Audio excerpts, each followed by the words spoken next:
Good morning, students. Today I am going to teach you midpoint theorem. The line segment joining the midpoints of any two sides of a triangle is parallel to the third side and is equal to half of each. Now, it is given that the triangle ABC, okay, this is triangle A, B and C. Draw the lines properly. The midpoint of AB is E and AC is F. Joint EF. We have to prove that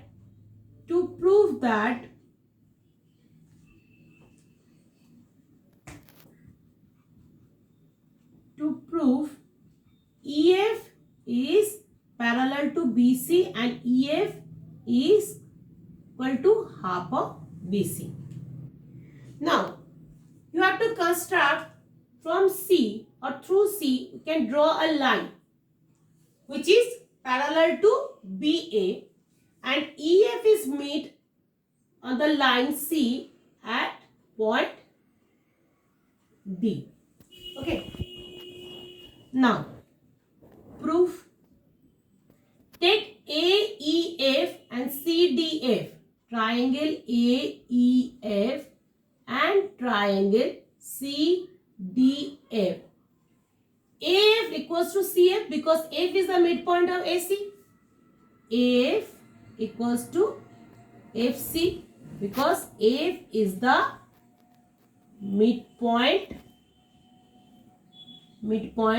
of AC. Okay.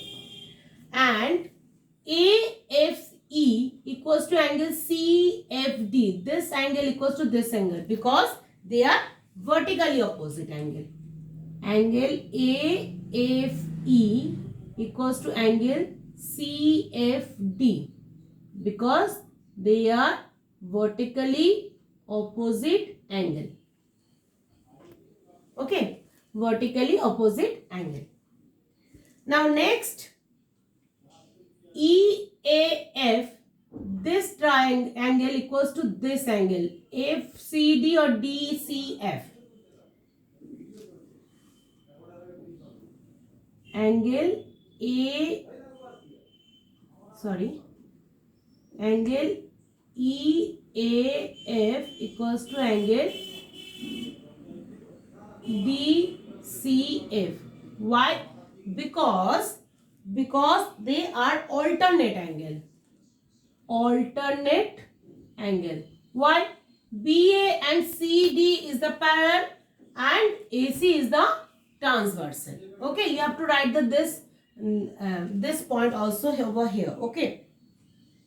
Now, so one side and two angles are equal from both this triangle. So we can say that the triangle AEF is congruent to triangle CDF. ASA rules. Okay. Or rule of congruency.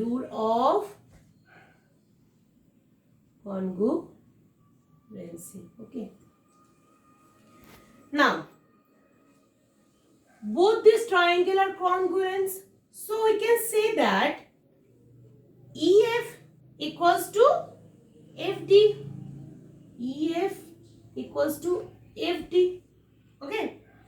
And AE equals to CD. AE equals to CD. So AE equals to what? AE equals to B. Because E is the midpoint. We know that A equals to B because E is it is already given, is the midpoint of AB.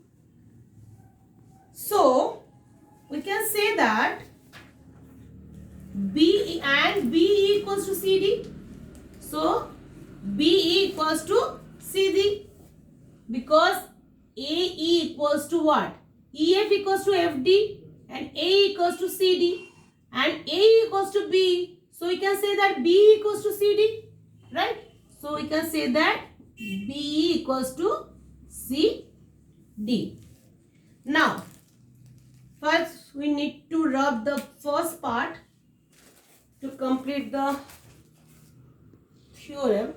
So we can rub it here over here. Okay.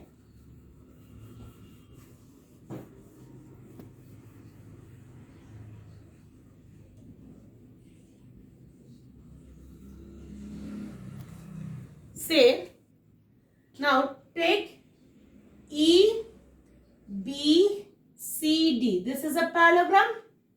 From E, B, C, D is a what? Parallelogram. Right. So, why? Because BA and CD, or you can say that BE and CD are parallel, and BE equals to CD we already proved over here. So it is said that EBCD is a parallelogram. Now EF is parallel to BC, and so E and F is parallel to BC, and ED is equals to BC because it's a parallelogram. So, and ED equals to BC. We already proved that EBCD is a parallelogram. Why? Because BE equals to CD and BA and CD are what? Parallel. So it's a parallelogram. You know that the opposite side are also parallel and equal. So ED is also parallel to BC and ED is also equal to BC. Now EF equals to half of ED. EF equals to half of ED because EF equals to FD. So, and EF equals to, we can say that half of BC because ED equals to BC. So, in place of ED we can write ED equals to half of BC. So, we can already prove that EF is parallel to BC and EF is half of BC. This is the midpoint theorem. And next day, we'll start the converse of this theorem. Okay. Thank you.